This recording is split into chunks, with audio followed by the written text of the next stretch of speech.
नमस्कार। आप सभी का स्वागत है आपके अपने चैनल भगवान का घर पर। आज हम एक छोटी सी लघु सी कथा या उसको प्रसंग बोल सकते हैं कि हमें अपने भगवान पर, अपने प्रभु पर विश्वास रखना चाहिए। एक दृढ़ विश्वास। एक लघु कथा जिसमें नारद मुनि ने एक ब्राह्मण और एक मोची के बीच में देखा कि किसमें ज़्यादा विश्वास है अपने भगवान पर। तो आइए करते हैं अपनी कथा प्रारंभ भगवान का नाम लेकर ही। ओम नमो भगवते वासुदेवाय नमः। एक बार नारद मुनि जी ने एक ब्राह्मण से मुलाकात हुई। ब्राह्मण ने उनसे जाते हुए पूछा कि आप कहाँ जा रहे हैं।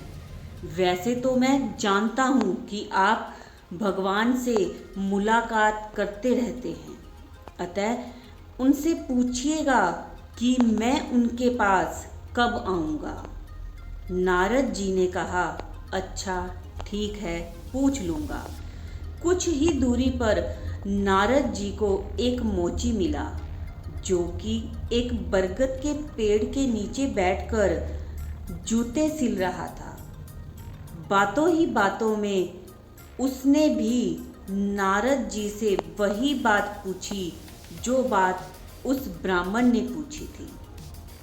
नारद जी जब वैकुंठ लोक पहुँचे तो नारद जी ने भगवान नारायण से उन दोनों के बारे में पूछा। ब्राह्मण और मोची की बात भगवान नारायण से करी। भगवान नारायण ने कहा, वो मोची तो इसी जन्म के बाद मेरे पास आ जाएगा, किंतु उस ब्राह्मण को अभी बहुत जन्म लेने पड़ेंगे। नारद जी ने हैरानी से कहा, मैं इस बात का रहस्य समझ नहीं सका, इसका क्या रहस्य है। भगवान मुस्कुराए और बोले, जब आप उनसे मिलेंगे तो आप उनको यह बात बोलना कि मैं सुई के छेद में से हाथी को निकाल रहा था। जब नारद जी पृथ्वी पर लौटे तो सबसे पहले वह उस ब्राह्मण से मिलने गए। ब्राह्मण ने उनका स्वागत किया और पूछा कि आप बैकुंठ में गए तो भगवान क्या कर रहे थे। नारद जी ने कहा, भगवान सुई के छेद में से हाथी को निकाल रहे थे। ब्राह्मण ने कहा, मैं ऐसी अविश्वसनीय बातों पर विश्वास नहीं करता। नारद जी को समझते देर नहीं लगी कि इस आदमी की भगवान में तनिक भी श्रद्धा नहीं है, इसे केवल कोरा किताबी ज्ञान है। फिर नारद जी मोची के पास गए।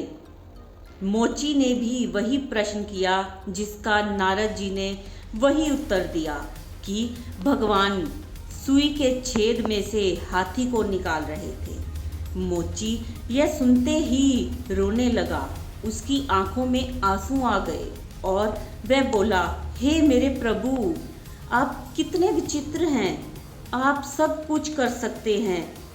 नारद जी ने पूछा, क्या आपको विश्वास है कि भगवान सुई के छेद में से हाथी को निकाल रहे हैं। मोची ने कहा, क्यों नहीं, मुझे पूरा विश्वास है। आप देख रहे हैं कि मैं इस बरगद के पेड़ के नीचे बैठा हूँ और उसमें नित्य अनेक फल गिरते हैं और उन फलों के हर बीज में इसके बड़े वृक्ष की तरह ही बरगद का वृक्ष समाया हुआ है। यदि एक छोटे से बीज के भीतर इतना बड़ा वृक्ष समाया जा सकता है तो फिर भगवान द्वारा एक सुई के छेद से ही हाथी के शुक्राणु को निकालना कोई कठिन कार्य कैसे हो सकता है। एक हाथी के शरीर को सुई के छेद में से निकालना एक कठिन कार्य कैसे हो सकता है। प्रकृति में कुछ भी असंभव नहीं है। प्रकृति में कुछ भी असंभव नहीं है। ईश्वरीय शक्ति के द्वारा सारे लोगों को अंतरिक्ष में तैराते रखना कौन सी बड़ी बात है। प्राकृतिक ईश्वर की रचना की गई है, इसे श्रद्धा कहते हैं। यह अंधविश्वास नहीं है। विश्वास के पीछे कारण होना अवश्य है। नमस्कार।